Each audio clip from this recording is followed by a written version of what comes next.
d'être libre de s'exprimer comme on veut. Le peuple s'exprime. Les enfants s'expriment. Les adultes aussi, oui, puisqu'ils sont jeunes. Ils sont passés par la case de la violence, peut-être pas. Ils ont tutoyé cette violence à proximité de leur habitation. Certainement, pour d'autres pas. Mais la réalité est qu'au Gabon, plus un jour ne passe sans que la violence ne soit rapportée par les médias et autres réseaux sociaux. Alors question, comment on en arrive à ces extrêmes où des enfants agressent, braquent, tuent, violent, volent? Qui n'a pas joué son rôle? Est-ce que ce sont les parents? Est-ce que ce sont les enfants qui se sont laissés entraîner? Est-ce que c'est l'État qui n'a pas fait sa part? Tout cela est bien plus encore vu par les enfants dans ce plateau spécial du peuple qui s'exprime, et vous allez comprendre qu'il s'agit d'enfants qui ont choisi de parcourir avec nous cette émission. Messieurs et dames, bienvenue sur Gabon 24 et l'émission commence tout de suite. Merci à vous d'être là ce matin.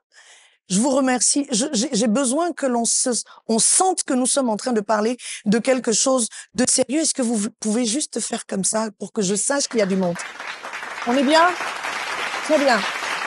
Nous avons quelqu'un qui écume les réseaux sociaux et qui longtemps auparavant a décidé de dénoncer ces violences-là, d'attirer l'attention du plus grand nombre sur ces phénomènes de violence. C'est le général du MAPAN en premier lieu, à qui je vais donner la parole. Général, merci d'être avec nous. Vous êtes général de quelle armée déjà, pour qu'on comprenne? Je me nomme Gaël Koumba Ayouné, aujourd'hui plus connu sous le nom du général de MAPAN.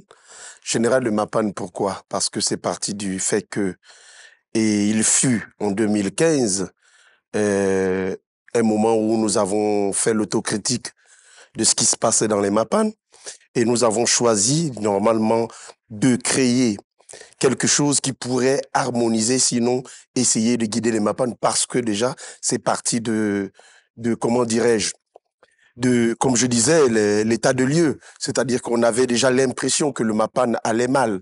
Alors donc il fallait créer un mouvement, donc un groupe de pression politique, un groupe de pression qui devrait normalement essayer de revendiquer l'amélioration des conditions de vie. MAPAN. Ouais. Dans le dictionnaire Larousse, je n'ai pas encore vu.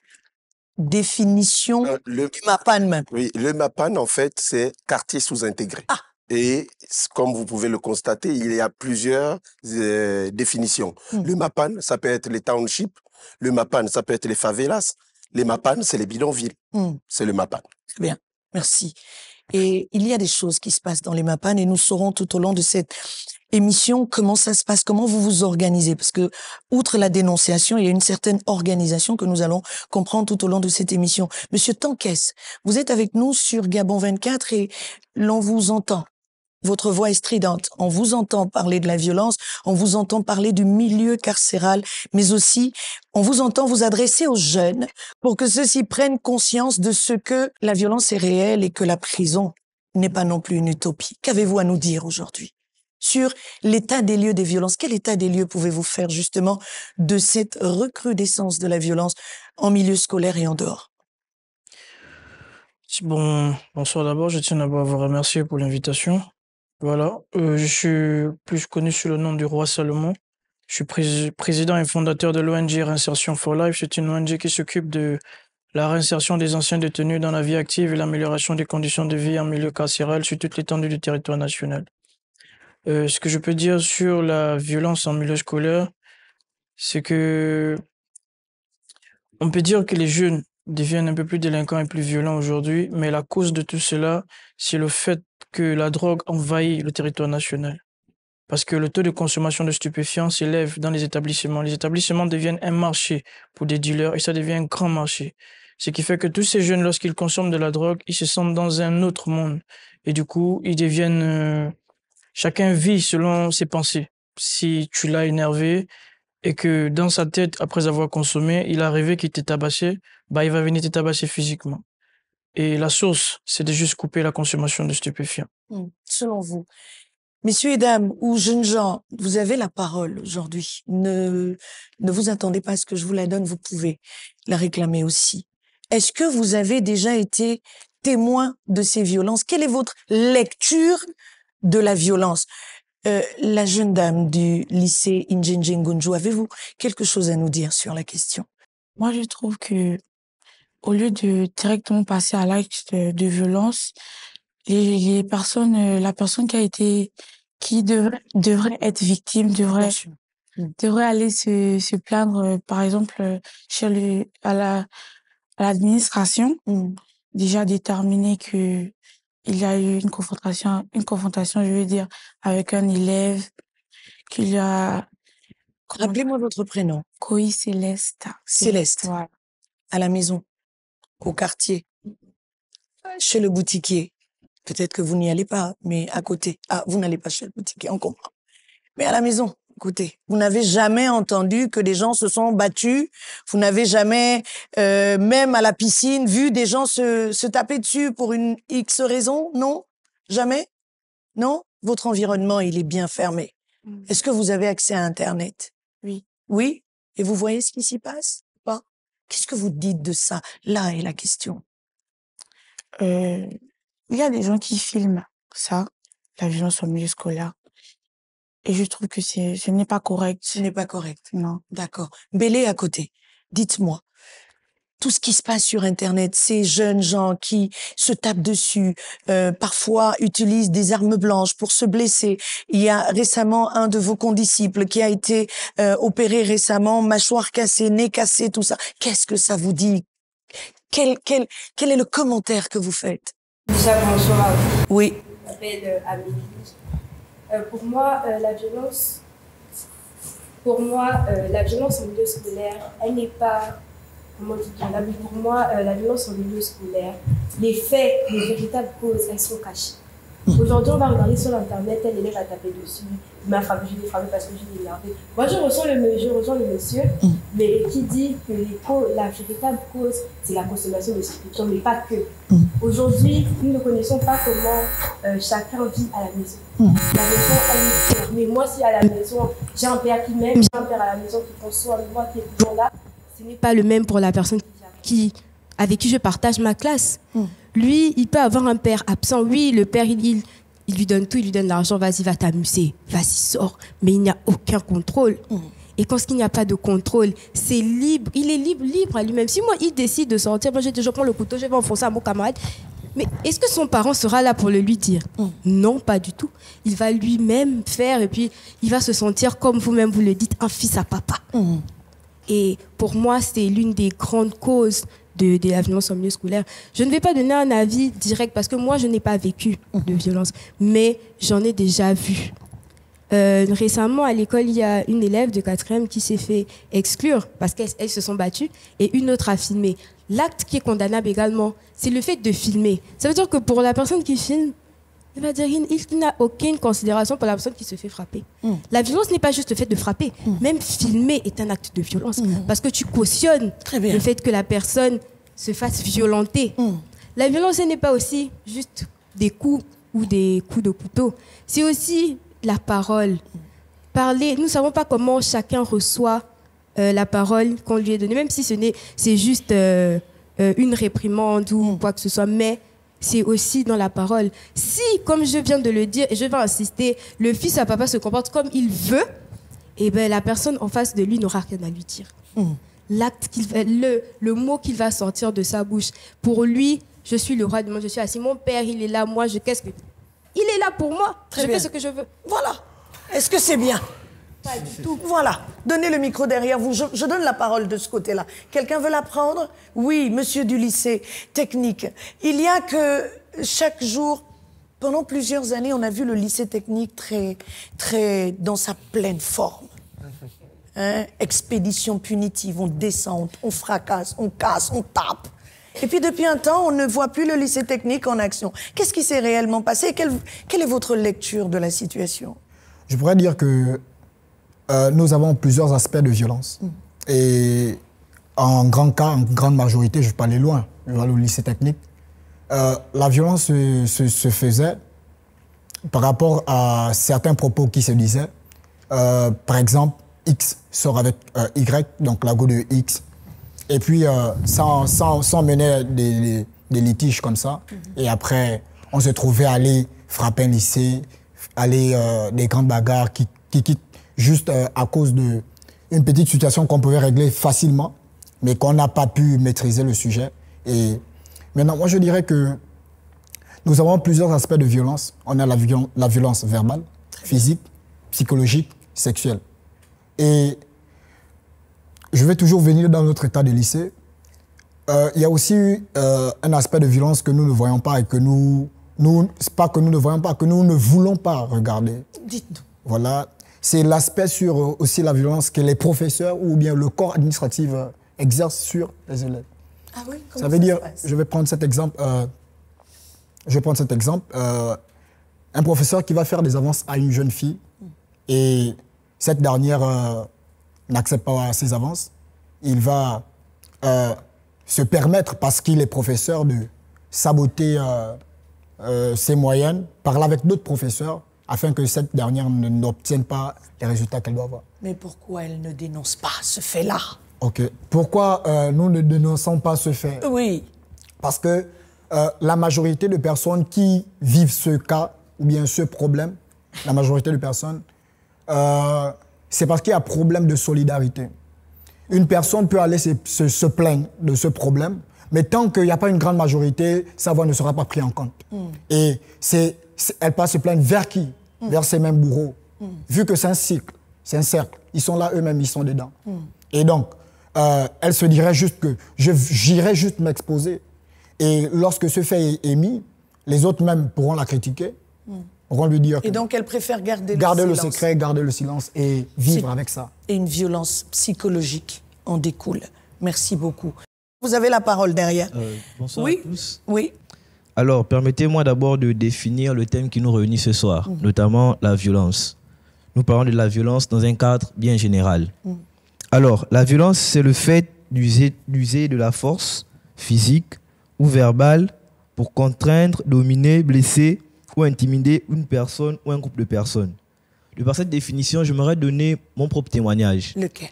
Moi, j'ai été victime d'une violence.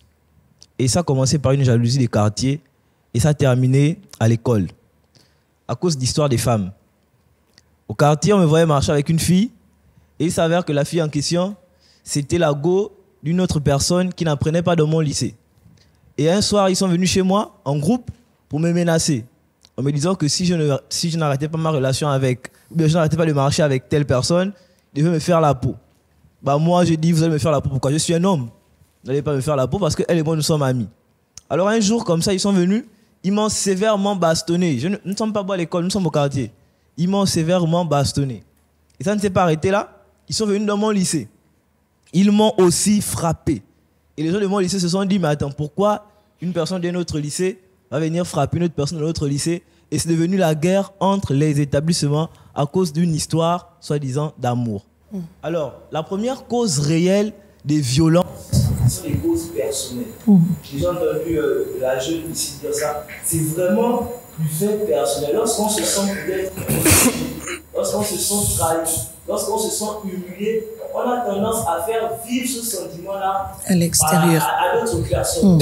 Et souvent, ça se manifeste par la violence, par les coups, par les dés. En fait, des ça qui viennent montrer clairement au fond de nous, nous sommes attristés. Et comment on sort de là? Parce qu'on comprend bien votre émotion. Merci. Mais comment on sort? Comment sortir de là? Madame, moi je pense que pour sortir de là, la justice doit vraiment s'appliquer. Parce que si je reviens sur mon témoignage, lorsqu'on part porter plainte, on va nous dire au commissariat, allez-y régler ça en famille. Alors que l'article 230 du code pénal est clair. Très bien. Et lorsqu'on arrive au commissariat, on vous demande d'aller régler ça en famille. Ça voudrait dire qu'on encourage en quelque sorte de tels actes. Merci. Merci beaucoup. De ce côté, vous aviez la parole. Jeune dame, qu'avez-vous à nous dire? Bonjour madame, je m'appelle Daniel, je suis élève au lycée Mbélé. Je n'ai pas personnellement vécu de cas de violence, mais c'est une situation qui me touche beaucoup parce que... Pourquoi? Parce que la violence porte atteinte à la santé mentale et physique, la santé mentale et physique de la victime. La violence peut avoir plusieurs causes. Nous avons la démission parentale, les parents démissionnaires, ceux qui ne suivent pas leur enfant correctement. Nous avons l'exposition des enfants à la violence conjugale, la violence familiale. lorsque, au sein de la cellule familiale, il y a des violences, l'enfant se dit que c'est normal de réagir violemment, agressivement. Et entrons un peu dans le cas des établissements. Nous pouvons voir que dans les établissements où les effectifs sont énormes, il n'est pas facile de suivre tous les enfants. On ne peut pas les encadrer tous de la même façon. On peut aussi voir au niveau des réseaux sociaux. Le fait que les contenus violents soient récurrents sur les pages, par exemple, sociales, sur ces pages-là, peut influencer la façon de penser des élèves. Tout à fait. C'est tout ce que j'avais à dire sur... C'est très gentil, merci, oui. Moi, j'aimerais que nous puissions revenir à la racine. À la racine. Parce Quelle est-elle, selon vous? La racine, c'est comme l'a dit ma jeune sœur, les parents. Les parents. L'élève, avant d'aller à l'école, il est d'abord chez lui. Il appartient à une famille. Il appartient à une famille. Très bien. Moi, je reste dans le contexte où c'est depuis la maison, c'est depuis la racine. Un élève, un enfant qui est éduqué, lorsqu'il part ailleurs, il part porter l'éducation. Il n'y a pas que le mauvais côté qui s'impose sur le bon côté. Le bon côté peut s'imposer sur le mauvais côté. Tout à fait. Lorsqu'il y a des parents, de nos jours, qu'est-ce que les parents ils font? Ils laissent choisir les enfants leur éducation. Or non, ils doivent imposer à l'enfant l'éducation. Moi, mon père m'a dit, tant que tu es chez moi, tu suis mon rythme. C'est-à-dire, tant que tu es chez moi, tu suis mon rythme. Mais il y a des parents aujourd'hui, c'est-à-dire, ils laissent les enfants faire comme ils veulent. Moi, j'ai vu, par exemple, chez mes parents, chez mon père, par exemple, lorsqu'il est 22h, il coupe la Wi-Fi. Il coupe, il dit tout le monde au lit. Pour éviter que, voilà, c'est-à-dire qu'on soit perturbé. Des parents, aujourd'hui, si dans les lycées, il y a ces violences-là parce que les parents doivent faire un travail. Ne font pas leur travail. Non, il ne faut pas assez leur travail. Très bien, merci. Oui, madame, vous avez le micro, prenez-le, oui, ça fait un moment. Alors, j'aimerais d'abord dire que je ne cautionne aucune forme de violence, mais j'aimerais juste dire que la violence n'est qu'une conséquence à un déficit émotionnel, mental ou même encore social. La violence répond seulement à la violence. Un enfant qui a un mal-être en lui, généralement, il va répondre avec la violence. Moi, j'ai été éduquée, j'ai grandi avec mes parents. Et comme mon confrère ici l'a dit, il disait que ça commence à la maison. Si un enfant mal éduqué, forcément, il répondra par la violence. Pas forcément, mais la violence, c'est une conséquence à son éducation. Mais qu'est-ce que vous appelez un enfant mal éduqué? Un parent éduque son enfant à sa façon. C'est quoi un enfant mal éduqué? Un enfant mal éduqué, c'est un enfant qui n'a pas un enfant qui a eu des parents démissionnaires. Démissionnaire ne veut pas dire qu'ils sont absents. Ça veut dire qu'ils sont présents, mais ils ne jouent pas leur rôle. C'est ça un parent démissionnaire. Il peut être présent, mais il ne joue pas son rôle. Ça veut dire qu'il laisse l'argent éduquer l'enfant, il laisse sa carrière, son travail éduquer l'enfant, il laisse les voisins, je te laisse chez mon voisin, on a beaucoup en Afrique, éduquer l'enfant. Voilà, moi comme je disais, j'ai été élevée par mes deux parents, je ne me suis jamais battue à l'école. Pas parce que j'étais bien éduquée, parce qu'on m'a déjà dit, on ne se bat pas. On ne se bat pas. Et c'est vrai, vous allez dire comment ils vont faire si on les frappe? Là, maintenant, ça, c'est un autre débat, on va trouver d'autres solutions. Mais vraiment, c'est ce que j'ai à dire. La violence n'est qu'une conséquence. Oui, d'accord. Vous avez le micro. Je vais faire comme ça, gauche-droite. Oui, monsieur demande le micro depuis un moment. Donnez-lui le micro, s'il vous plaît. Vous l'avez, vous voulez nous dire quelque chose? Après, je vous donne la parole. Rapidement, s'il vous plaît. Bonjour à tous. Oui. Bonjour, madame. Est-ce que vous avez déjà vu tutoyer la violence? Oui, j'ai déjà tutoyé la violence. J'en ai même été témoin. Et je suis né en octobre 2010, ce qui fait que j'ai 15 ans. Au cours de mes 15 ans, au cours des 15 ans que j'ai passés sur Terre, j'ai pu être témoin de plusieurs formes de violence, notamment ce que je voulais vous donner aujourd'hui. Allez-y. En CM1, lorsque dans ma classe, un élève de ma classe a subi de la violence de la part d'un de mes camarades. Tout ça, la cause, c'était la jalousie. Parce que cette élève qui a subi la violence, elle avait de bonnes notes en classe. Elle était brillante. Oui, elle était très brillante. Elle était provenue à un avenir radieux, d'après les professeurs. Très bien. Et cet élève, il a ressenti de la jalousie. Parce qu'au contraire, lui, il n'avait pas de bons résultats à l'école. Il était médiocre. Oui, on peut dire ça. N'ayons pas peur des mots. On peut dire qu'il était médiocre à l'école. Il n'avait pas de résultats. Je pense que vous avez bien compris d'où vient la jalousie. Voilà, je pense que chacun... Est-ce que c'est de la faute du brillant d'être brillant? Non, pas du tout. Pas du tout. Bon, c'est alors, plutôt la faute du médiocre. Voilà, maintenant vous êtes arrivé là-bas, qu'est-ce que vous avez dit à l'un et l'autre pour que ça cesse? Pour qu'on n'aille pas quelque part? Moi, j'ai essayé de parler avec le médiocre pour essayer de régler le problème. Voilà, donc j'étais en CM1, j'avais pas beaucoup d'expérience sur ça et je pense j'ai mal agi. D'accord. Aujourd'hui, vous avez encore été témoin d'une autre violence, vous avez dit plusieurs alors? Oui, plusieurs. Bien sûr, j'ai été témoin. La plus récente? La plus récente. La plus récente, c'est une grave. Allez-y, on n'a pas beaucoup de temps. En 4e, j'ai été témoin d'une violence envers l'un de mes camarades. C'était une histoire d'argent. Qui a volé l'argent de qui? C'était un de mes camarades qui avait volé de l'argent à un autre. Et il avait de la haine envers ce camarade. Parce qu'il Donc avait celui qui a le propriétaire de l'argent n'aimait plus l'autre. Oui, bien sûr, il était allé se plaindre à la surveillance. Mais à l'administration. Et l'administration a fait quoi? L'administration, ils ont essayé de régler le problème, mais je pense qu'il y a eu des mauvais... il y a eu un mauvais traitement de l'histoire. Oui, du dossier. Donc ils se sont... Ce qui a fait qu'ils se sont battus. Très bien. Là, on en vient à la violence, justement. Ouais. Ils se sont battus et ça a été filmé.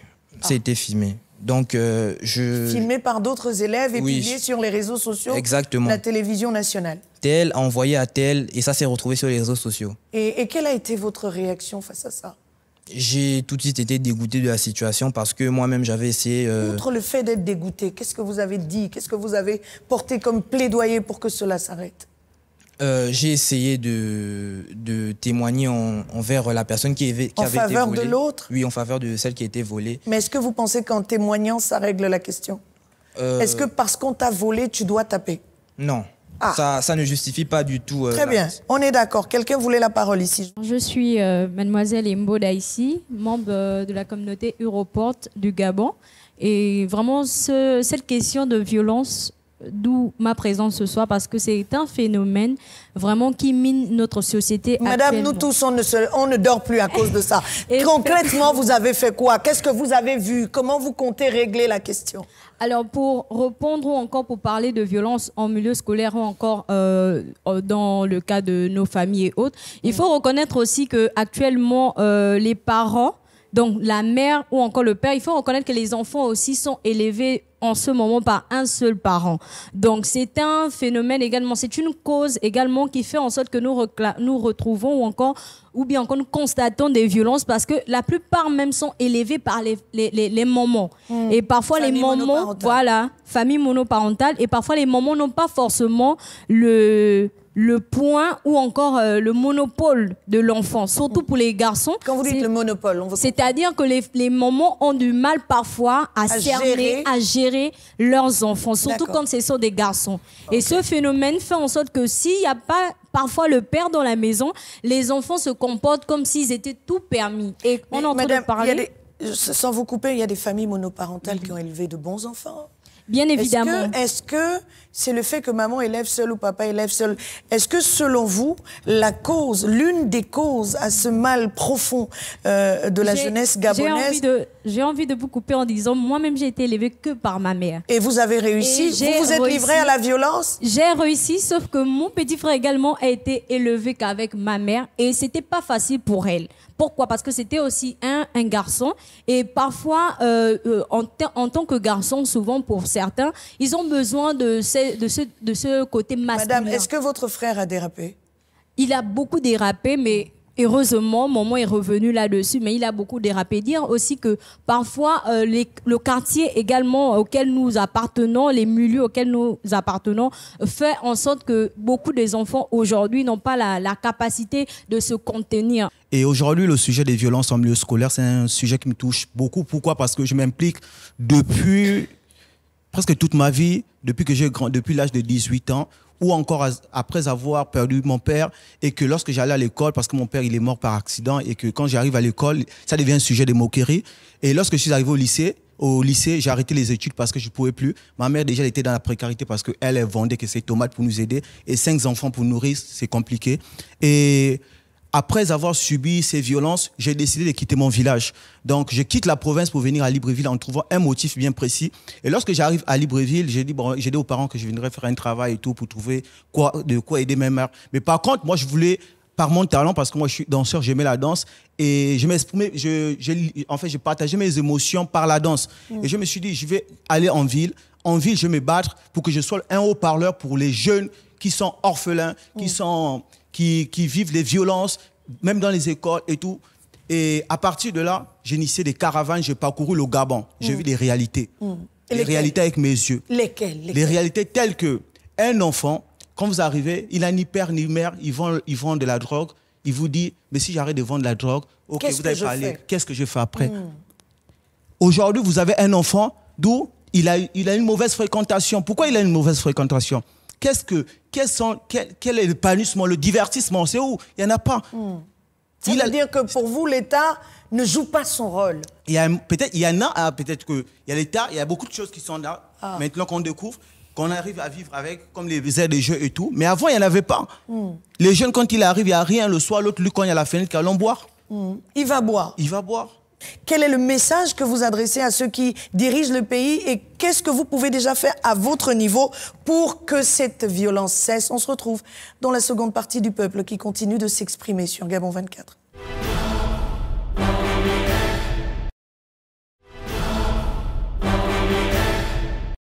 De retour sur le plateau du peuple s'exprime sur Gabon 24. On prend les mêmes et on recommence pour cette nouvelle partie où nous allons évoquer pas seulement les causes. Nous les connaissons, famille monoparentale, consommation de stupéfiants, absence de commodité pour que les jeunes évoluent correctement. Il y a des causes, il y a aussi des conséquences et il y aura certainement des perspectives vues par vous, les jeunes. Le général, lorsque nous étions en neuf, là, vous parliez d'un mémo que vous avez écrit pour justement fustiger cette violence recrudescente à Libreville et ses environs. Quel est le contenu de ce travail et surtout pourquoi en êtes-vous arrivé à ce mémo? Ben, faudrait-il dire, en fait, il faut dire là que depuis un moment, il faut dire que tout le monde est stupéfait par rapport à ce qui se passe à l'heure actuelle. On a tenté, il y a eu des violences dans les années 2000, il y a eu des violences dans les années 90. Nous avons appris dans les années 90. Alors, il y a eu des violences. Mais aujourd'hui, qu'est-ce qui ne va pas? Pourquoi cette montée? Qu'est-ce qui ne va pas, général? En fait, on peut tout dire. On peut tout dire. En grande partie, ce sont les drogues dures. Les drogues dures. Voilà. Le problème, ce sont les drogues dures. La drogue. Voilà. La drogue. Alors, donc, dans ce mémo, nous avons, n'est-ce pas, identifié les facteurs. C'est-à-dire qu'il y a des facteurs et les domaines. Dans les domaines, on a, exemple, le contexte socio-économique, on a les offres de drogue, on a la faiblesse institutionnelle, parce qu'il faut dire aussi que là-dedans, nos institutions, comme disait Montesquieu dans de l'esprit de loi, les institutions ne valent que ce que valent les personnes censées les acheter. Alors, donc, au niveau des drogues, on crie par-ci et par-là, les drogues. Comment ces drogues-là continuent de circuler dans le pays? Comment les drogues, aujourd'hui, les enfants ont accès à des drogues qui, jadis, à l'époque, étaient réservées à une certaine classe? C'était pas n'importe qui était capable d'avoir de la cocaïne.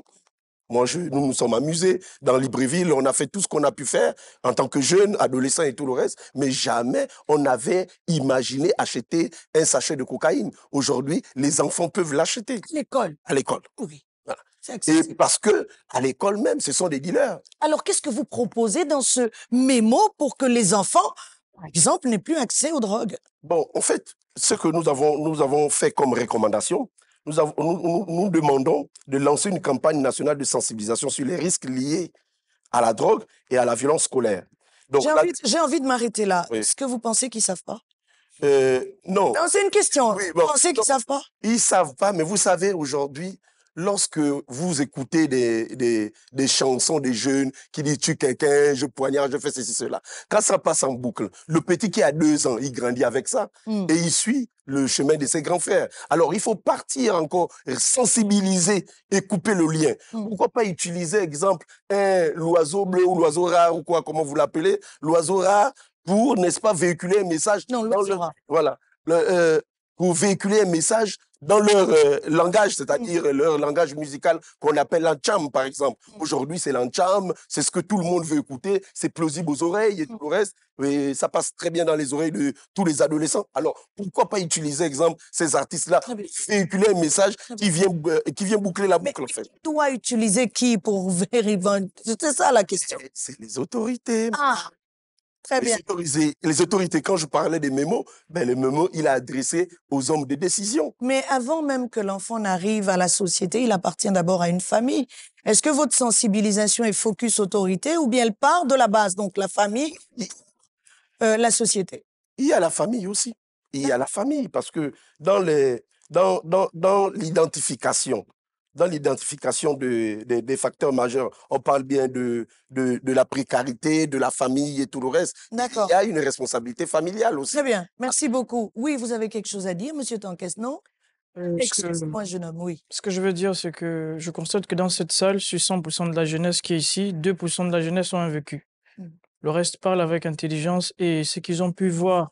Ce qui ne correspond pas à la réalité. Voilà. Moi, j'étais policier pendant 10 ans. J'ai fait plusieurs années en prison. J'étais dans l'antidrogue pendant plusieurs années. Alors, j'ai un vécu assez lourd.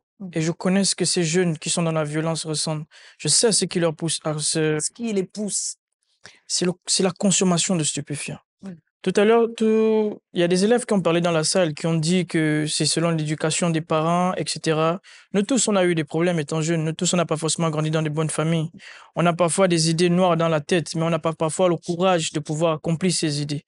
Mais qu'est-ce qui donne le courage de pouvoir prendre un couteau, de poignarder une maman de 70 ans et la violer encore, alors que physiquement, elle n'est pas belle, elle est vieille, et déjà, elle est sans défense, elle est âgée, mais tu prends un couteau, poignarder, couper sa tête, ensuite la violer. Vous voyez le degré de courage qui anime ce jeune. Et quand vous allez regarder, ce n'est pas forcément un délinquant. C'est parfois un enfant qui a grandi dans une bonne famille, qui a eu une bonne éducation. Mais il a juste eu un moment de dérive. Il a consommé quelque chose qui a dépassé son esprit. Et ça... Comment on sort de là, Monsieur Tankes? C'est facile d'accuser la drogue. Mais il y a des familles où les enfants n'ont jamais eu accès à la drogue et ils sont quand même violents.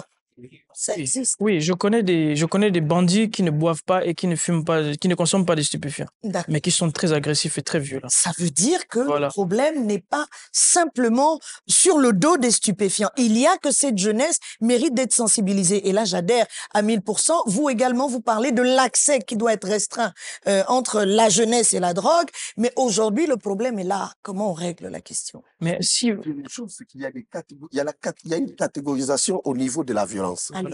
Les violences où vous assistez, exemple tout récemment, où j'ai vu, en rentrant ici, je crois que j'ai vu cette vidéo passer en boucle. Ce qui s'est passé là, des jeunes qui sont allés en prison, ce genre de violence, nous on l'a vécu dans le MAPAN, on le vit tout le temps. Nous on n'appelle pas ça de la violence. Juste que c'est pas ça c'est des règlements de compte. Violence dans le MAPAN. La violence qui fait peur dans le MAPAN, c'est lorsque, exemple, M. Tankes vous raconte qu'un jeune prend un couteau, viole une maman de 70 ans, lui tranche le cou et tout le reste. Là, c'est une violence. Voilà les violences. Mais ça veut des dire bagarres entre amis et tout le reste, nous on l'a vécu, ça c'est rien du tout. Mais aujourd'hui, est-ce qu'il faut le légitimer parce qu'on l'a vécu? Non, on ne légitime pas. Comment on règle la question? Oui, mais moi je dis oui, c'est-à-dire on ne peut pas légitimer ce genre de violence, mais le problème il est bien plus profond que ça. C'est ça. Et il faut aller à la racine. Et la racine, selon vous, c'est la drogue. Très bien. La drogue. Oui, ça fait 3 jours que vous avez ce micro. Prenez-le, ensuite donnez-le devant. Je vous donnerai la parole, madame. Vous inquiétez pas, on va y arriver. Allez-y. Je vais d'abord faire un récit par rapport à mon vécu. J'ai appris à Bitam. J'étais doué dans les sciences mathématiques. Donc, je payais la liberté au sein de mon établissement pour pas mon intelligence. Ça se passait comment? Pour que je puisse être tranquille, il fallait faire des devoirs de mes condisciples de classe qui étaient en classe inférieure que la mienne. Sinon quoi? Sinon, je serais mis à tabac par les condisciples. Un jour, il y avait un devoir qui était programmé et je n'étais pas disponible à pouvoir faire la même chose. Donc, ils m'ont pris à tabac et ils m'ont tabassé. Pour ma part, il faut d'abord revoir la place où on a mis l'enseignant au sec du milieu scolaire. Moi, à mon époque, la personne qui venait régler nos problèmes au sein de notre quartier, c'était notre professeur, notre maître. Quand on dit « Ah, tonton le maître, il arrive », tout le monde avait peur. Lorsqu'on dit « Le policier arrive », tout le monde avait peur. Mais les enfants de nos jours n'ont plus la culture de la peur. On a la culture de la violence. Vous avez un enfant, monsieur? Oui, j'ai un enfant. Si le voisin le tape, quelle est votre réaction? Non, je ne parle pas du voisin. Non, non, non. Ma question. On essaie de comprendre. Nous avons tous grandi au Gabon. Quand tu dérapais, c'est le voisin qui te ramenait oreille à la main à la maison et papa te punissait. Voilà. Mais votre enfant qui a dérapé, on n'a pas le droit de le toucher. Alors qui doit régler le problème de ces enfants qui dérapent et qui finalement se retrouvent violents face à la justice? Et moi, je vais intervenir certainement pour proposer des pistes, des solutions, parce qu'on a beaucoup parlé de ça. Pour moi, la cause principale dans tout ce qu'on a mentionné, c'est le manque d'éducation. Et lorsqu'on parle de manque d'éducation, il faut qu'on arrive à distinguer ce que c'est l'éducation et l'instruction. Parce que c'est différent lorsqu'on dit à un enfant, fais ça, ne fais pas ça, et qu'on va dire qu'on l'a éduqué. Donc, lorsqu'on dit ça, on est en train d'instruire l'enfant, ou lorsqu'on tabasse l'enfant pour ne pas faire quelque chose, on est en train de l'instruire, mais il faut comprendre que lorsque l'enfant sera dans un milieu où personne ne va le tabasser, il va faire le problème qu'on l'a interdit de faire. Alors, quelle éducation on donne à l'enfant, on donne aux jeunes des valeurs humaines qui vont influencer tout son comportement. Qu'il soit dans un endroit où il sera puni ou pas, il va pouvoir suivre les règles de la bonne conduite. Oui. La maman qui est seule avec ses enfants, vous pensez qu'elle ne lui transmet pas des valeurs humaines? Mais l'enfant se retrouve dans la rue, à braquer, à voler, à violer. Alors, à quel niveau on doit le faire? Parce que vous parlez, c'est très pédagogique. Oui. Nous, on est dans le réel. Il y a des violences là. On sort de là comment? Vous dites proposer quoi? Je propose aux parents, pas simplement aux parents, parce qu'il y a plusieurs agents d'éducation. Vous proposez quoi, la question? De pouvoir éduquer les enfants en leur donnant, apprendre l'amour, la gentillesse, ainsi de suite. Très bien, merci. C'est une très bonne chose. Donnez la parole à Loïc. Loïc, oui monsieur, Loïc, il est devant vous. Loïc, donne-nous ton témoignage pour que les Gabonais comprennent qu'on peut s'être trompé dans la vie et se retrouver finalement sur la voie autorisée. Parle-nous de toi. Bonsoir Madame DG. Merci de m'avoir invité à ce panel. Dans mon cas de figure, je suis à l'instar de certaines personnes ici présentes, un ancien pensionnaire de la prison centrale de Port-Gentil. Mais ce n'est pas pour autant que j'ai été mal éduqué. Au contraire, j'ai reçu une très bonne éducation. La preuve, partout où je passe, ça se fait remarquer. Donc, je ne suis pas de ceux-là qui pensent que les causes des violences sont d'abord familiales, sortent de l'univers familial. Non. Qu'est-ce qui vous a emmené dans la rue? Qu'est-ce qui vous a poussé à devenir violent ou à consommer? Est-ce que vous avez consommé des stupéfiants? Je ne nierai pas, oui, j'ai eu à consommer des stupéfiants dans le passé. Déjà, je suis rentré au collège tôt. À 10 ans, j'étais en 6e au collège et lycée Raponda Walker de Port-Gentil. Bon, si je peux parler de mon époque, si vous me permettez, à mon époque, à Port-Gentil, c'était une sorte de course entre le primaire et le collège. On se battait tous pour arriver au collège étant petits. Ça faisait la fierté de nos parents. Mais lorsque nous sommes arrivés au collège, on a découvert un univers nouveau. Et là, ce n'était pas les mêmes règlements qu'au primaire. Au primaire, les enseignants étaient beaucoup plus stricts, alors qu'au lycée et au collège, chaque professeur vient, il fait son cours, il laisse place à un autre. Donc, il y a d'abord des heures creuses, il y a des heures de récréation. Et au sortir de l'établissement, il faut cheminer jusqu'à la maison. Ce n'est pas comme au primaire. Au primaire, on prenait des bus scolaires qui venaient nous prendre. Mais au collège, on se rendait à la maison soi-même. Donc, déjà de l'école jusqu'à la maison, c'est tout un univers qui attaque l'enfant.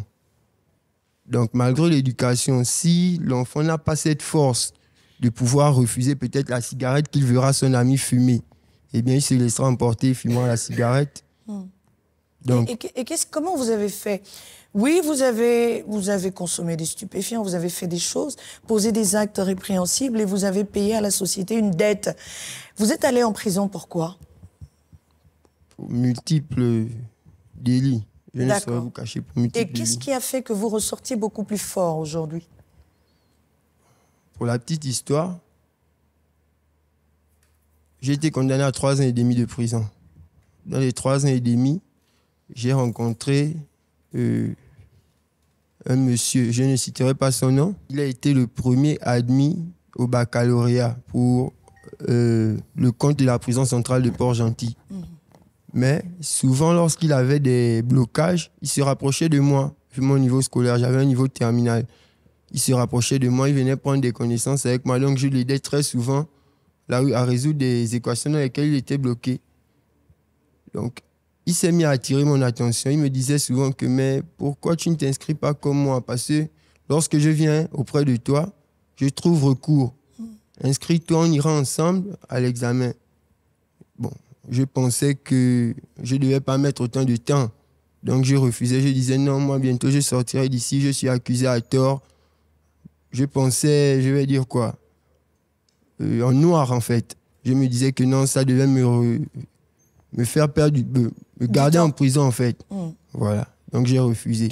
Après ma condamnation, il y a eu la proclamation du baccalauréat. Lorsqu'on a ouvert les portes de la prison et qu'il est rentré avec les gardiens de prison, il est venu tout droit vers moi. Quand il est venu vers moi, il m'a bousculé, il m'a dit, ça y est, frère, je l'ai eu.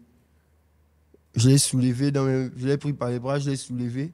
Et lorsque je l'ai fait descendre, l'émotion a fait en sorte que je laisse couler des larmes.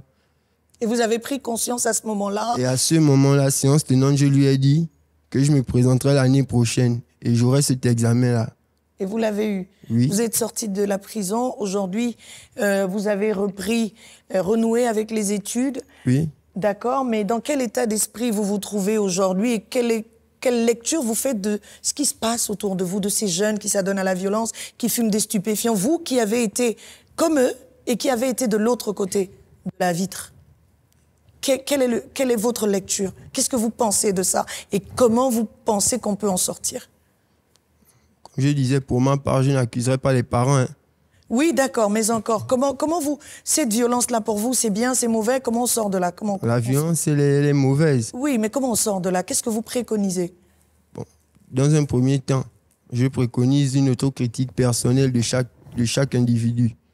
Pourquoi? Parce que dès lors que quelqu'un sait que ce qu'il pose comme acte est mauvais, méchant et répréhensible, il doit déjà s'interpeller. Il a 14 ans, il ne sait pas. Donc on fait quoi? Il a 14 ans, il ne sait pas. Alors là, s'il a 14 ans, il ne sait pas. Les services sociaux... D'accord. Les services sociaux, l'État, je ne sais pas, le chef de quartier, s'il y a des personnes... le micro. Oui, allez-y, oui. Les chefs de quartier... Ils doivent servir à ça aussi. Ils doivent servir à ça. À sensibiliser. À sensibiliser, parce qu'on parle de sensibilisation. D'accord, merci. Madame. Merci, madame. C'est très bien. Moi, je voulais intervenir ici sur la violence, mais dans le cas institutionnel. Allez-y, on vous écoute. Pourquoi je parle du cas institutionnel? Parce que quand on prend le cas des jeunes, les jeunes aujourd'hui dans notre République se sentent délaissés. C'est-à-dire, nous ne sommes pas impliqués, nous ne sommes pas pris en compte par les institutions.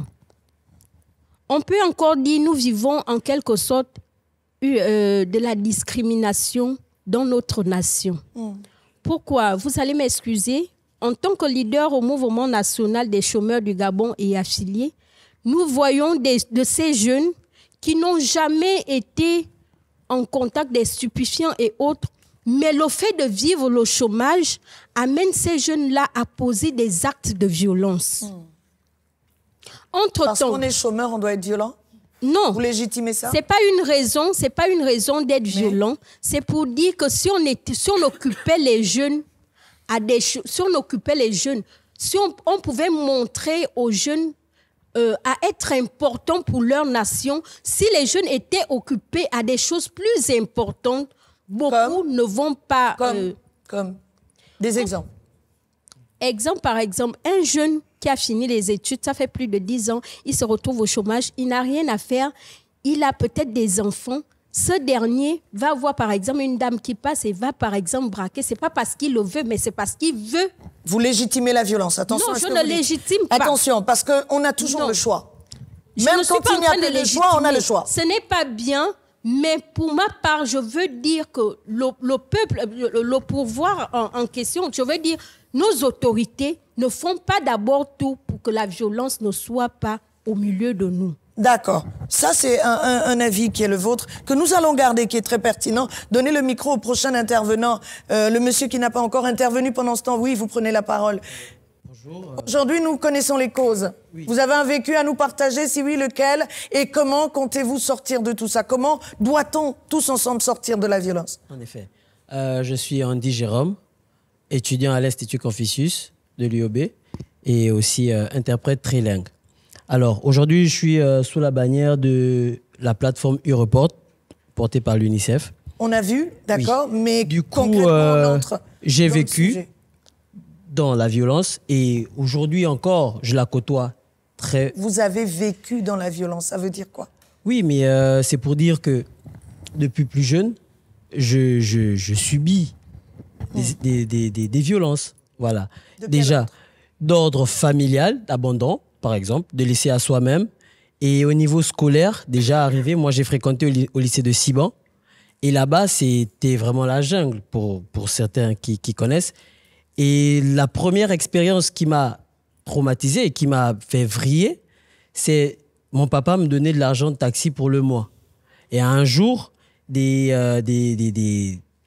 plus grands de la classe m'ont arraché tout mon argent de taxi. Et du coup, il fallait que je me débrouille à aller à l'école tous les jours, pendant un mois. Quelle solution s'offrait à moi? Voler? Naturellement. Ah. Je le dis. Vous avez dit de ne pas habiller les mots. Non, n'habillons pas les mots. Voilà. Nous n'avons pas besoin de vêtements. J'ai été volé. Vous avez volé? Et j'ai dû voler pour... Est-ce que vous n'aviez pas le choix? Là, sur le coup, je n'avais pas le choix. Vous demandez à un collègue, par exemple? Je l'ai fait pendant quelques temps. Et à un moment donné, ces personnes s'enlaçaient, ne pouvaient plus m'aider, me venir en aide. Et du coup, j'ai commencé à prendre un livre, le vendre, et ainsi de suite. Ça m'a vraiment détourné de la route, du droit chemin. Très bien. Peu après, pour en sortir, j'ai dû en parler à des amis de ma situation. C'est eux qui, épris de compassion, me venaient en aide assez souvent. C'est très bien. Voilà. Et un peu plus loin, des amis encore m'ont conduit, étaient toujours présents pour moi, jusqu'à aujourd'hui d'ailleurs. Ils sont toujours présents. Quand j'ai un petit moment de faiblesse, ils sont là. Maintenant, pour le plus grand nombre... Quand vous dites petit moment de faiblesse, c'est pas quand vous avez envie de voler un petit livre? Non. Pardon, pas du tout petit moment de faiblesse. Genre, quand j'ai rien, pour éviter que je... Voilà. Retombe dans ça. Dans certaines choses, voilà, des amis sont là. Maintenant, la solution que moi je propose pour le plus grand nombre, étant donné que je représente déjà la plateforme Ureport, c'est une très belle plateforme qui a été mise en place par nos dirigeants. Merci pour la publicité, mais encore donner la parole aux jeunes. Pour moi, la solution serait d'en parler, de donner la parole aux jeunes, déjà, en créant par exemple des clubs de parole dans des établissements. Ça n'existe pas déjà dans les établissements? Je pense pas. Les clubs de parole? Je pense pas. Non, ça n'existe pas. Des clubs de parole, par exemple. À Moabi, là-bas, vous voulez qu'on crée aussi un club de parole? À Ngomo, on crée des clubs de parole. Allons aux solutions qui pourraient porter du fruit en toute saison. Un club de parole, c'est pour celui qui comprend. Mais celui qui a quitté les bancs, on lui offre quoi? Pour celui qui a quitté les bancs, il y a, comme je le dis, cette plateforme-là qui peut faire le relais entre les jeunes, parce qu'on représente vraiment la jeunesse, et la société et les pouvoirs publics, par exemple. Donc, merci. Oui, donnez-lui la parole. Oui, vous allez la récupérer. Vous avez vu, hein, le temps passe vite. On m'a dit que je n'ai plus qu'une seule minute. Oui, jeune fille. Bien, je vais maintenant vous partager un témoignage d'une personne très proche à moi. Et j'espère que nous allons tous aboutir à la même conclusion que j'ai abouti il y a quelques années.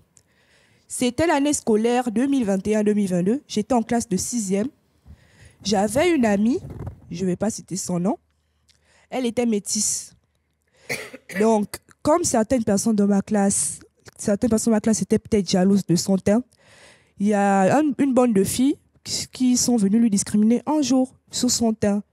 On l'a insulté, on l'a dit, tu te prends trop supérieur, tu as un complexe de supériorité, machin et tout ça là.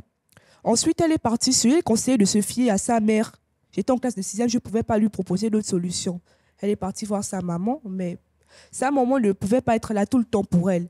Mais Dieu merci, nous disposons d'un service psychologique dans notre école. Elle s'est fiée à la psychologue du service psychologique. Et après, au bout de 3-4 semaines, le problème était réglé. Bon, la conclusion que je voulais aboutir tout à l'heure, je crois que vous tous vous avez compris là où je voulais aboutir, c'est d'instaurer. Je voulais dire que Le problème a été réglé après qu'elle se soit Confiée au psychologue.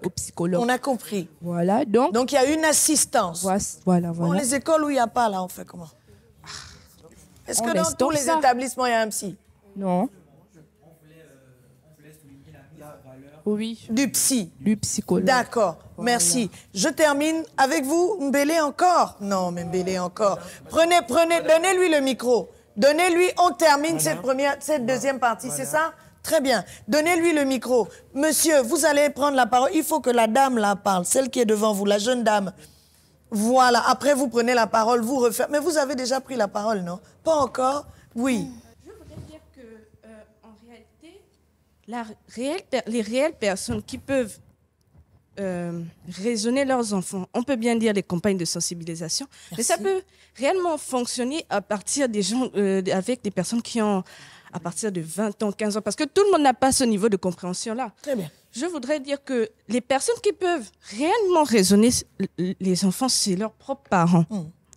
Parce que les parents sont les seules personnes à pouvoir influencer, raisonner leurs enfants. Par exemple, si un enfant, parce que les parents ne peuvent pas forcément savoir ce que leur enfant font plutôt, mais à partir du moment là où ils savent que l'enfant fait quelque chose de mal ou se détourne, ils peuvent essayer de le recadrer. D'accord, merci. Allez-y rapidement. Alors, bonjour madame. Oui. Moi, ce que j'ai à dire d'abord, c'est que mon collègue ici présent a cité 4 types de violences. Et j'ai été témoin, je dirais, de 3 types. Verbal, physique et psychologique. Ce qui fait que cela a pris à temps sur mes études. Donc ça détend sur vous? Ça détend sur mes études. Mais ces violences étaient exercées par qui? Comment? Quand? Par mes camarades. Sur vous? Oui. Vous vous êtes plaint? Oui. Auprès de qui? Auprès du psychologue, des services sociaux. Le psychologue? Oui. Et quelle a été sa réaction? Quelle a été sa conclusion? Sa réaction a été d'abord de me sensibiliser. Oui. Il m'a écouté. Il m'a écouté, il a été là pour moi. Très bien. Depuis que mes grands frères, mes sœurs ont parlé, ils ont parlé de violence. Ils ont dit que les parents ne jouaient pas assez leur rôle. Je ne suis pas d'accord. Parce que, d'abord, pour moi, c'est la conscience. Si la personne n'est pas consciente de ce qu'il fait, je suis désolée, mais cela ne va pas prendre fin. Mon père et ma mère à la maison, je peux jouer aux enfants doux, gentils, mais lorsque je suis dehors, ma mère ne sait pas ce que je fais. Très bien. Elle ne sait pas qui je suis. Donc, tout pour moi part de la conscience, comme mon grand frère l'a dit. Si moi-même, je ne suis pas conscient de ce que je fais, mais je ne vais pas arrêter. Je ne vais pas arrêter. C'est ça. Et c'est la raison pour laquelle nous allons nous arrêter. Pour réfléchir à la suite. Oui, on est obligé. Ils m'ont dit que si vous continuez à parler, on ne vous entendra pas. Donc on marque cette pause et quand on revient, vous avez la parole.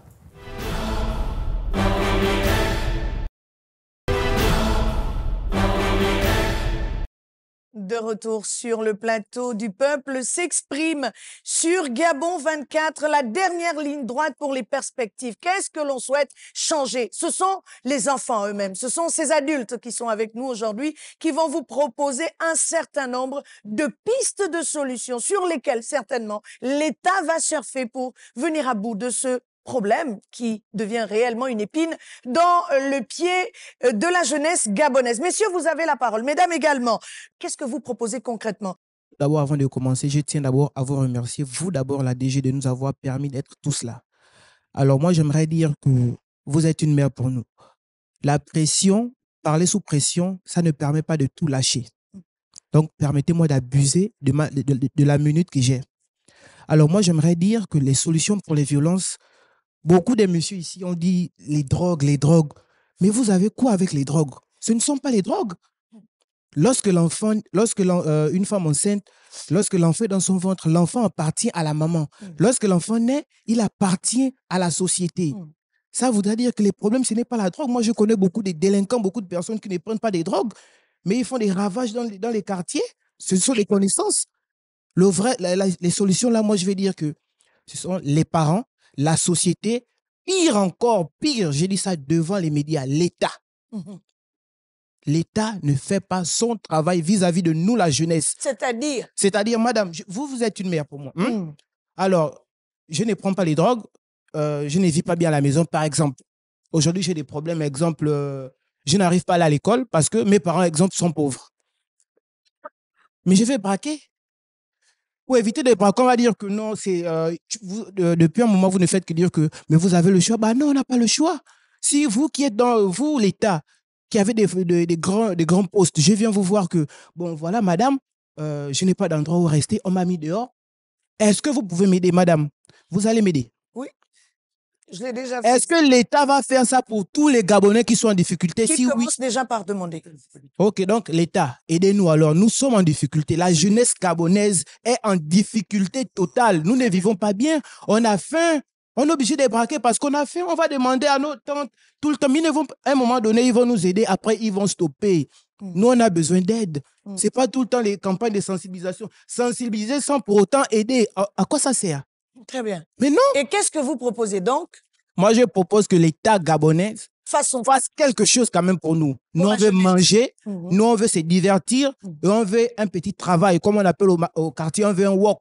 On veut un gain chaque fin du mois. On a quelque chose. Très bien. Franchement. Merci beaucoup. Franchement, il fallait que ça sorte. Merci beaucoup.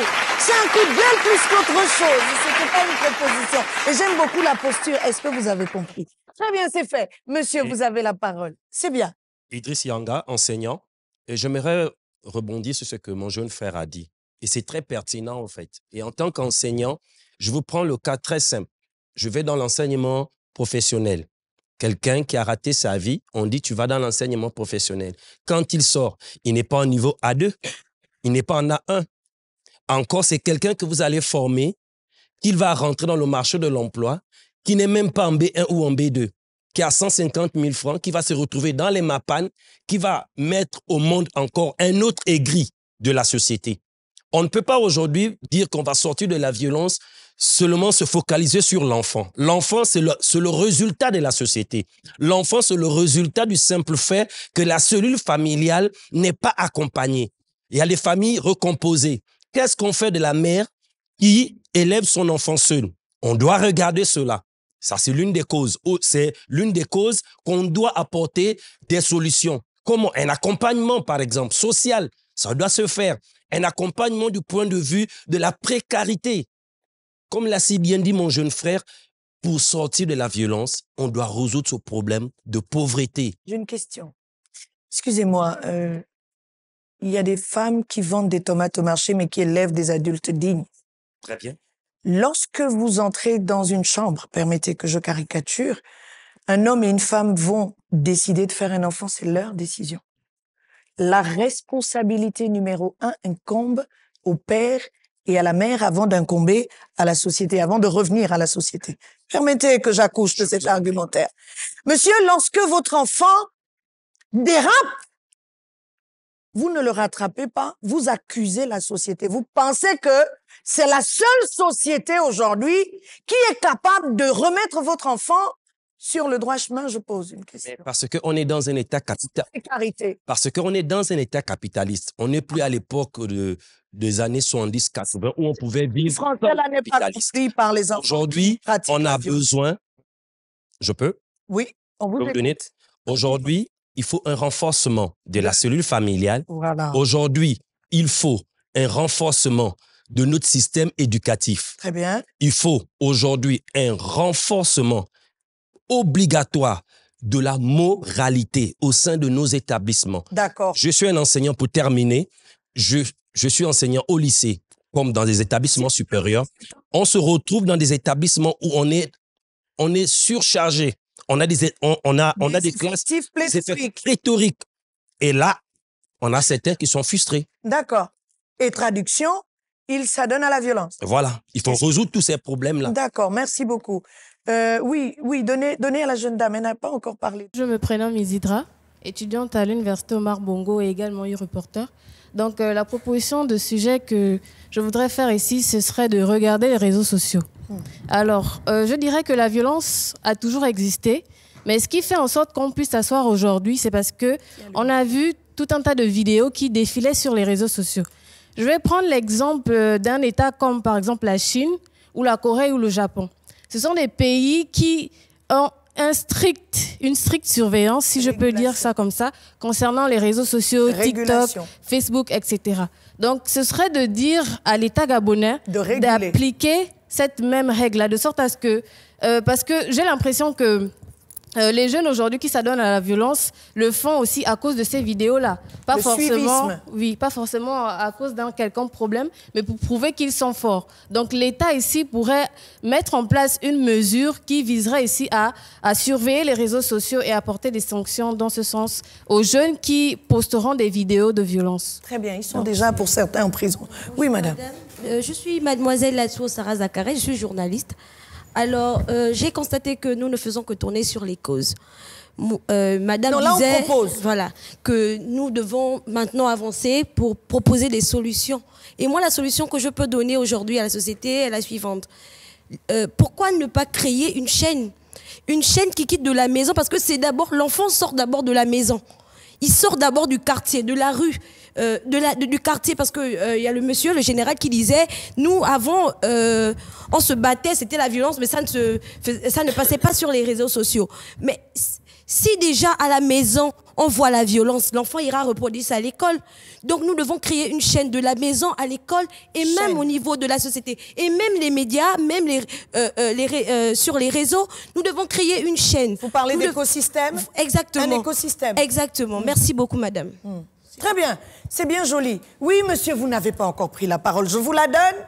Merci, madame. Ah oui, aujourd'hui, nous connaissons les causes et les conséquences. Mais comment on sort de là? Ça, consultant. Alors, comme solution, moi, je propose que les jeunes puissent intégrer des programmes de jeunesse sur le plan national et international. Ils existent? Oui. Ils peuvent accueillir tous les jeunes Gabonais? Oui. Ils sont où? Ici, à Libreville, vous allez trouver le Léo Club. Les Léo Club, ce sont des associations. C'est pas une secte, hein? Non, non, non. C'est pas pour sacrifier les enfants. Non, hein, parce que c'est ce qu'on sait des... Voilà. Hein, c'est pour ça que je veux dire, ce sont des Léo Clubs qui sont là pour œuvrer pour les autres. Hein. Ce qui fait aujourd'hui les violences, c'est parce que les jeunes veulent s'exprimer. En dehors des Léo Clubs, nous avons des clubs de foot, clubs de danse. Laissez les jeunes s'exprimer, exprimer leur talent en dehors du cercle académique. Et au lycée, aujourd'hui, il n'y a plus de clubs d'anglais, d'anthropologie, comme à notre époque.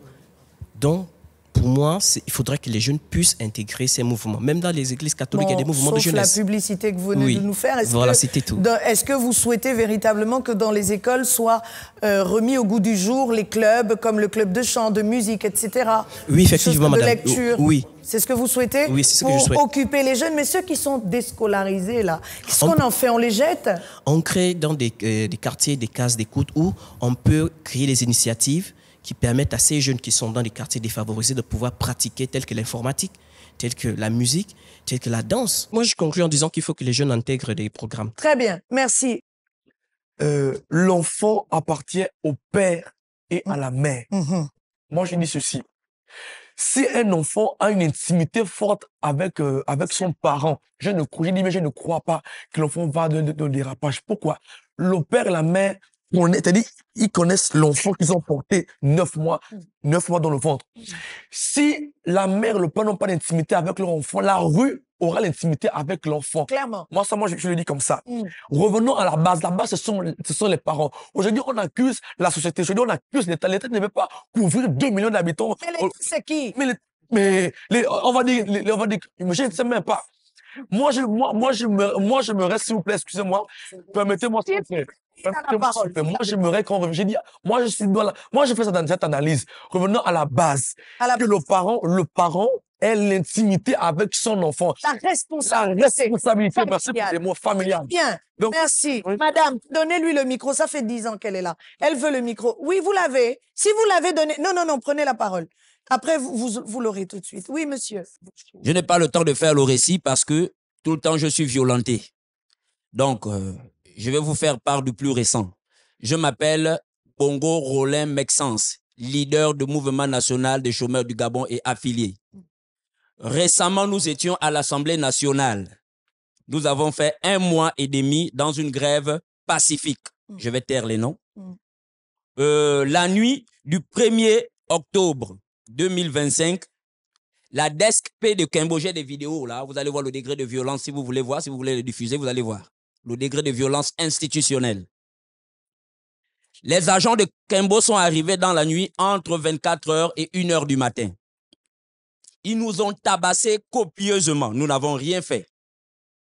Ils nous ont transportés, ils nous ont amenés à la DSP de Kembo. Les filles comme elles, il y avait des fûts d'eau. Ils les ont trempés à l'intérieur de fûts d'eau. Ceux qui étaient malades, qui avaient les côtes cassées, ils les ont abandonnés au SAMU social. Je me suis retrouvé dans une salle avec le capitaine qui a servi cette nuit-là. Il avait un gilet. Il a enlevé le gilet. J'étais devenu son punching ball. Il m'a tabassé correctement. Des coups de poing de partout. J'ai dormi, menotté. Je n'ai rien fait. J'étais dans un mouvement pacifique. En matinée, ceux qui sont arrivés remplacés avec des termes violents. Donc, vous arrêtez même un espèce, c'est ça le terme. Un espèce en voie de disparition. Donc, moi, il a dit un espèce. J'ai dit, mais finalement, c'est moi qui dois travailler parce que tu ne peux pas dire un espèce. Il m'a tabassé copieusement.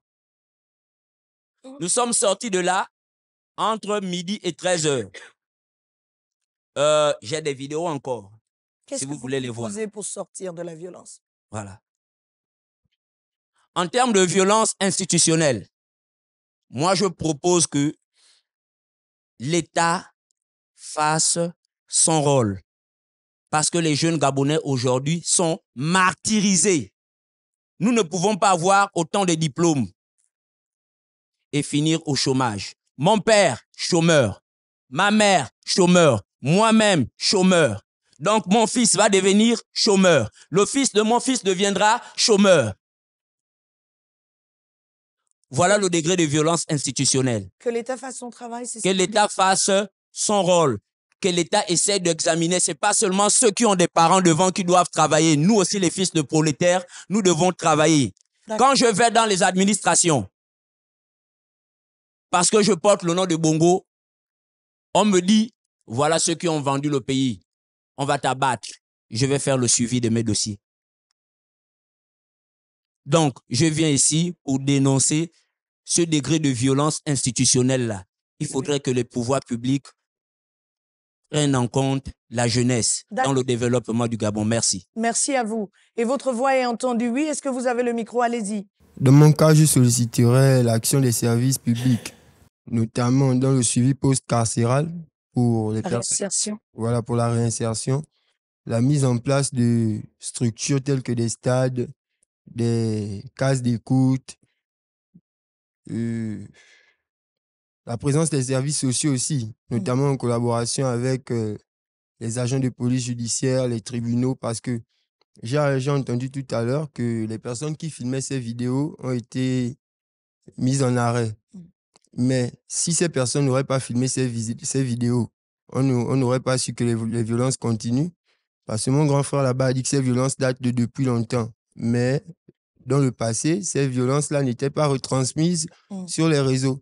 Donc, quelque part, il a fallu que des personnes prennent le courage de prendre les vidéos, les mettre sur Internet. Ces personnes ne le font pas forcément pour nuire à la personne qui s'est fait agresser. C'est peut-être dans la peur d'intervenir, parce que je viens de regarder une vidéo dans laquelle on voit un agent des forces de sécurité. Il assiste à un braquage. Mais lui-même, malgré la formation qu'il a subie, il a du mal à intervenir. Donc, combien de fois un citoyen lambda comme moi, j'ai laissé peut-être ma petite amie ou ma mère à la maison. Donc, la solution pour vous serait de renforcer peut-être les dispositifs dans les quartiers, dans les établissements. De sécurité? De sécurité dans les quartiers, les établissements. D'accord, très bien. Valoriser aussi nos mœurs antérieures, parce qu'aujourd'hui, on s'est détourné de la tradition. D'accord. Merci. Pour à la tradition, c'est très bien. Monsieur, donnez-lui le micro après. Vous savez, avec tout ce qui se passe aujourd'hui, de nos jours, il est quasiment impossible de ne pas être témoin ou ne pas être victime de violence. Aujourd'hui, les lois sont là, elles existent, elles s'appliquent pour les citoyens lambda. Mais pour les jeunes qui ont des carnets d'adresse opulents, tout d'un coup, les lois ne s'appliquent plus. Je pense que nous devons être transparents. On doit s'inspirer des initiatives en Occident. C'est pas une seule clé qui peut ouvrir la cité. Si aujourd'hui, on rend la loi transparente pour qu'elle s'adresse, pour qu'elle s'applique à toutes les couches de la société, pour qu'elle soit de plus en plus dure, nous pouvons peut-être stopper le phénomène. Pas peut-être, je suis même sûr que le phénomène peut cesser. Tout seul. Merci. C'est très bien, c'est joliment dit. Oui, vous avez la parole, vous avez un micro, vous pouvez le lui donner. Comme solution, j'aimerais ajouter que la solution, madame, c'est vous, les parents. Dans la mesure où on se trouve dans un contexte, soit au Gabon ou en Afrique, on a cette surexposition dès le plus jeune âge aux réseaux sociaux. On a cette politique selon laquelle avoir le téléphone dès le plus jeune âge, ce serait être riche, aisé, alors que c'est le contraire. Moi, ce que je propose, c'est que les parents régulent le contenu ou l'accès l'accès aux réseaux sociaux, à leurs enfants dès le plus jeune âge. Très bien. Et un contrôle parental est perspicace. Il existe, hein, c'est seulement... Certes, il existe, mais il n'est pas appliqué. Il n'est pas appliqué. Le rôle est également à vous, madame. Oui. La HAC, qui ne joue pas son rôle dans la autorité de la communication est interpellée. Qui ne joue pas son rôle dans la régulation des réseaux. À travers nombreux artistes dont je ne vais pas citer, qui vantent ou glorifient. Qui promeuvent la violence, la consommation des stupéfiants. Du coup, par rapport à cela, elle a son rôle à jouer et elle doit le jouer. Très bien. Merci beaucoup. Donnez-lui le micro. Oui, allez-y, Roi Salomon, j'aurais aimé attendre que vous concluiez avec le général tous les deux. Oui, jeune homme, allez-y. Pour terminer ce que j'avais à dire, pour terminer ce que j'avais sur le cœur, je voulais juste dire que quand on voit que dans notre pays, on a des gens qui se sont détournés de la bonne voie, il y a des gens qui n'ont pas des parents qui les suivent, il y a des gens qui sont juste orphelins, eh bien, il faut aller les chercher. Même si c'est dur, il faut aller les chercher et essayer de les réintégrer dans la société. Très bien. C'est tout ce que j'avais à dire. D'accord. Comme solution, moi, j'aimerais proposer, hormis ce que les autres ont dit, pour les délinquants en griffe, je vais dire, ou bien pour ceux qui pratiquent la violence, qui n'ont pas de parents, qui n'ont ni père ni mère, qui n'ont pas de famille à qui se livrer, ils sont livrés à eux-mêmes. Ce n'est pas, comment dirais-je, si d'une part, c'est à l'État de venir les aider, mais c'est aussi à la société. Si tu vois que quelqu'un qui fait du mal autour de soi, ou par exemple, tu trouves que ce qu'il fait n'est pas normal, tu peux, même si c'est pas quelqu'un de ta famille, tu peux l'interpeller, lui faire prendre conscience, parce que tout part de là, ça part de la conscience. Remettre la personne à l'ordre que, ce que tu fais, c'est pas bien. Essayer de lui rappeler certaines choses, parce que ces personnes, elles font des choses, elles ne sont pas du tout conscientes. Enfin, certes, elles sont conscientes, mais elles ne savent pas mesurer le degré du mal qu'ils font, en fait. Donc, c'est à la société de remettre les personnes à l'ordre. Merci beaucoup. Bélé encore. Je m'appelle Raymonda. Et comme solution, j'aimerais proposer aussi l'encadrement dans les lycées, parce qu'on remarque que quand, par exemple, ce genre d'événements comme les bagarres se passent, il n'y a pas de surveillant autour pour encadrer les élèves. Et du coup, ça laisse place à tout ce que l'on voit aujourd'hui, parce qu'il n'y a pas assez d'encadrement dans les écoles. D'accord. Vous souhaitez que cela soit renforcé ou revu? Oui. Renforcé ou revu? Enfin, renforcé. Renforcé. D'accord. Oui, madame, vous avez le micro. Ensuite, oui, monsieur, dites-moi. J'aimerais vraiment m'appesantir sur les conditions carcérales. Je pense aujourd'hui que la réussite pour plusieurs personnes est donnée à ceux qui ont la chance d'apprendre. Et malheureusement, tout le monde n'a pas cette chance-là. Donc, pensons également à ceux-là qui n'ont pas pu être sur le banc de l'école. La réinsertion sociale, on ne la voit vraiment pas après après la détention. L'État aujourd'hui a une belle politique avec les corps armés. Aujourd'hui, on voit beaucoup de jeunes non diplômés intégrer les corps armés. Pourquoi pas mettre également ceux-là qui sortent de prison, les affecter pour des travaux d'intérêt général? Aujourd'hui, on a plusieurs sociétés qui reconstruisent le pays à l'image de Mika Service et autres. On peut prendre ces jeunes-là, on peut prendre ces personnes-là, les mettre, ils feront des travaux d'intérêt général, ils pourront avoir un gagne-pain et je pense que petit à petit, ils pourront sortir de là. De ça, parce que pour vous, la prison n'est pas l'alternative Non, par pour défaut, moi, l'alternative numéro 1 pour sortir le jeune de la violence? non, madame, pour moi, je me dis que si on part en prison et on sort comme on est rentré, il n'y aura pas de changement. Très bien. Qu'est-ce qu'on fait quand ils vont en prison? Est-ce qu'il y a un suivi? C'est la question. En philosophie, on dit que les questions sont plus importantes que les réponses. Est-ce qu'on se pose assez de questions ou bien est-ce qu'on envoie juste pour envoyer? D'accord. Donc moi, je pense qu'on devrait penser au lendemain des détentions carcérales. Donc, au sortir de là, est-ce que l'État peut accompagner ces personnes-là? D'accord. La réponse est oui. Merci beaucoup. Moi, je pense que la prison, oui, la prison est une solution, mais envoyer un enfant de 14 ans en prison face aux véritables détenus n'est pas la solution. Je pense que l'État devrait créer ce qu'on appelle les maisons de correction. La maison de correction n'est pas là, c'est une forme de prison, mais ce n'est pas la prison. Tu n'es pas réellement mis dans les mêmes conditions que celui qui a commis un acte vraiment grave, parce qu'en prison, on n'a pas juste le jeune de 14 ans qui a volé ou quoi que ce soit. Tu peux avoir ce qu'on appelle le meurtrier. Et un enfant face à un meurtrier, il n'a vraiment pas d'armes. Le mettre face à la réalité de la vie, l'emmener en maison de correction, ça va lui permettre de prendre conscience de ses actes et de grandir en étant une meilleure personne. D'accord, vas-y. Je sais que tu as quelque chose à me dire depuis le début. Tu lèves la main un petit peu furtivement. Dis-moi, qu'est-ce qui se passe? Qu'est-ce que tu préconises? Moi, je pense que dans les établissements, on devrait renforcer, intégrer un service de psychologie fiable pour que les élèves aient confiance pour se confier par rapport à ceux qui vivent chez eux ou en milieu scolaire. Comme ça, on pourra les aider voilà. Moi, Salomon, on a longtemps parlé de la réinsertion. Vu de l'esprit, oui, selon certains détenus, parce que lorsqu'ils sortent, la plupart du temps, graciés par le président de la République un 25 décembre, ils repartent en prison le 1er janvier. Ils n'ont juste que le temps de crier « bonne année » et puis ils sont déjà de retour là-bas. Oui, il y a un problème de réinsertion. Face à la violence, comment y répondre de façon efficace? Vous prenez pour une réinsertion de ceux qui ont déjà traversé là-bas, mais encore. Ce que je veux dire, c'est que la réinsertion déjà au Gabon, ça ne suit pas. Tous ces élèves qu'on est en train d'envoyer en prison, ce n'est pas une solution. C'est juste une manière de former des grands bandits encore. Parce que quand ils vont sortir, ils seront plus jamais pareils. Et si vous fréquentez leurs parents, vous verrez qu'ils vous diront que leurs enfants ont changé depuis qu'ils sont sortis de prison.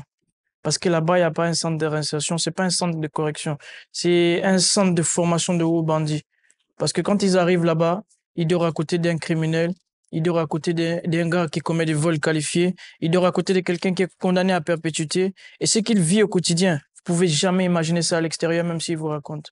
Là-bas, c'est un autre film, c'est l'enfer sous terre. Donc, c'est pas ça la solution. Et selon vous, comment on sort de là? De toute cette violence qui se passe actuellement? Oui. Ce que je veux dire, c'est qu'il faut que l'État arrête de caresser la jeunesse gabonaise dans le sens du poil.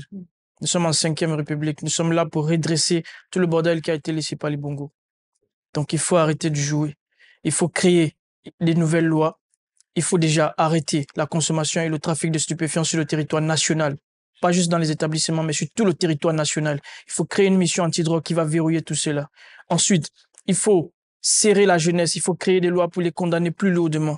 Ceux qui vont commettre des violences en milieu scolaire et ceux qui vont commettre des violences sur le territoire national doivent être sévèrement punis. Ceux qui vont vendre de la drogue et qui vont en consommer doivent être sévèrement condamnés. Il faut que des peines soient lourdes pour effrayer la jeunesse. Et il faut que la jeunesse également arrête de mettre toute responsabilité sur l'État. Parce que s'il y a des Maliens qui arrivent à quitter leur pays, venir au Gabon, travailler 5 ans et devenir millionnaires, c'est pas nous-mêmes les jeunes Gabonais qui ne pouvons pas le faire. On veut trop s'appuyer sur les diplômes, on veut trop s'appuyer sur s'asseoir dans un bureau parce que le Gabonais est complexé. Non, il faut que chaque jeune apprennent à entreprendre. Parce que le Gabonais, c'est ce qu'on lui a appris. Voilà. Que seul le bureau peut élever. Alors qu'il y a des staff qui viennent ici, il n'a pas appris, il ne sait pas lire ni écrire, il ne sait même pas compter, mais il devient millionnaire et il t'emploie, toi, le Libanais, pour travailler pour lui. Alors qu'il t'a trouvé dans ton propre pays où tu es né, où tu as grandi. Donc il faut que les Gabonais arrêtent de mettre toute responsabilité sur l'État, qu'ils se concentrent sur eux-mêmes et leur vie. Très bien. Voilà, le Gabon est couvert de 80%. Dans la forêt encore, il y a tellement de choses qu'on peut faire pour gagner nos vies. Même si on a des diplômes, on n'est pas obligé de travailler dans une administration. On peut entreprendre, réussir, gagner nos vies et ensuite aider les autres, employer des autres jeunes Gabonais et leur offrir de l'emploi. Merci beaucoup. C'est gentil. Le général, en général, je suis au garde à vous. Pour la fin de cette émission, il y a de la violence dehors, on sort de là comment? Je pense que, comme je disais, que nous avons prévu un mémo politique pour les personnes qui ont la possibilité de décider, donc les décideurs. Et ce qu'il faut dire aujourd'hui, c'est que des violences en milieu scolaire partent d'un véritable déséquilibre social. Et on a entendu tout le monde ici dire, chacun a pu dire ou exprimer son point de vue, tout en jetant la probe exemple aux familles, d'autres à l'État et tout le reste. Mais moi, je pense que, comme disait Tankès, nous sommes dans la 5e République et il y a une urgence qui est là, c'est-à-dire que 52 ans de tout ce que nous avons subi, il est temps aujourd'hui, le président doit comprendre qu'il est arrivé comme le sauveur. Il est arrivé comme le sauveur et ce sauveur-là fait quoi? Ce sauveur d'un bâton magique change les choses. C'est ce que le peuple attend. Alors, ce bâton magique, c'est quoi? C'est des mesures fortes que le président doit dorénavant prendre. Et sa main ne doit pas trembler, comme on dit. C'est-à-dire, aujourd'hui, quand on parle de drogue, on voit à la télé, on voit des saisies de drogue. Est-ce que nous voyons, est-ce qu'on a déjà assisté un dimanche où on est en train de brûler ces drogues? Non. Ces mêmes drogues repartent dans le circuit et réalimentent. Jamais, à aucun moment, on arrête des drogues. À tout moment. Jamais il y a pénurie des drogues. Il n'y a jamais pénurie. Alors, donc, moi, je pense que là, il est question d'embarquer tout le monde dans ce combat. Et même les confessions religieuses. Comme disait le frère tout à l'heure, j'ai été vraiment touché par son témoignage. Et je crois qu'à la sortie, on va un peu discuter. Donc, je disais qu'il est question aujourd'hui que tout le monde met la main à la pâte. Les confessions religieuses, l'État et tout le reste. Aujourd'hui, ce que nous parlons, quels sont les ministères concernés? Le ministère de l'Intérieur, le ministère des Affaires sociales, le ministère de l'Éducation nationale. Qu'est-ce qu'ils font? Ministère de la famille. De la famille. Qu'est-ce qu'ils font? De l'économie. Et comme on disait chez nous en langue, que ça, c'est leur problème. On prend le problème, on dépose chez eux. C'est ça, déposer. Oui. Nous nous retrouvons là à parler, tandis que ce sont eux qui devraient peut-être... Nous les attendons sur le plateau de Gabon 24 et nous allons leur poser. Voilà. Ça, c'est leur problème que nous, on tente à résoudre. Voilà. Il est temps que chacun de nous mette la main à la pâte. Voilà. Mon mot de fin, c'est que j'espère simplement que les autorités compétentes comprendront qu'il y a des gens qui ont des solutions et qui peuvent, n'est-ce pas, proposer ces solutions pour pallier à ce problème. La cellule familiale, il faut l'accompagner, il faut accompagner les familles recomposées, mais également, aujourd'hui, on s'attend à l'État. L'État doit travailler, l'État doit accompagner. Merci. Comme il l'a si bien dit. Merci. Si l'État ne prend pas ses responsabilités, on ne pourra rien faire. Merci. Voilà, c'est dit, mais vous l'aviez déjà dit, donc on avait déjà retenu. Mais puisque la répétition est pédagogique, nous vous le concédons. Merci beaucoup pour toutes ces informations qui, aujourd'hui, vont peut-être servir de base de travail à tous ces ministères. On espère qu'ils auront l'oreille attentive suffisamment grande pour comprendre qu'il y a urgence. Et l'urgence, c'est de freiner ou plutôt d'apporter des solutions pérennes à cette problématique de violence en milieu scolaire. Elles sont réelles, ces violences. Les images parlent pour elles. Et ces violences ne devraient pas perdurer au Gabon. Parce que il n'y a que deux chemins, disait un détenu que j'ai rencontré. C'est soit la vie, soit la mort. La vie, c'est la prison. La mort, c'est le cimetière. Donc, il faut faire attention. Chers jeunes, vous qui nous suivez, nous viendrons chez vous parce que la vue que nous avions ici, c'est celle d'élèves scolarisés. Mais nous irons, grâce au général du MAPAN, voir ceux qui ne sont pas scolarisés pour comprendre comment ils en sont arrivés là et surtout comment freiner la problématique. Merci à tous. Je vais vous demander une salve d'applaudissements pour la fin de cette émission. Merci d'avoir participé. On vous dit merci à vous qui avez choisi de nous suivre sur Gabon 24. Les programmes se poursuivent. Le peuple s'exprimera une prochaine fois sur une autre problématique. Et d'ici là, portez-vous bien et restez sur Gabon 24 où nos programmes véritablement se poursuivent. Nous sommes un peuple libre.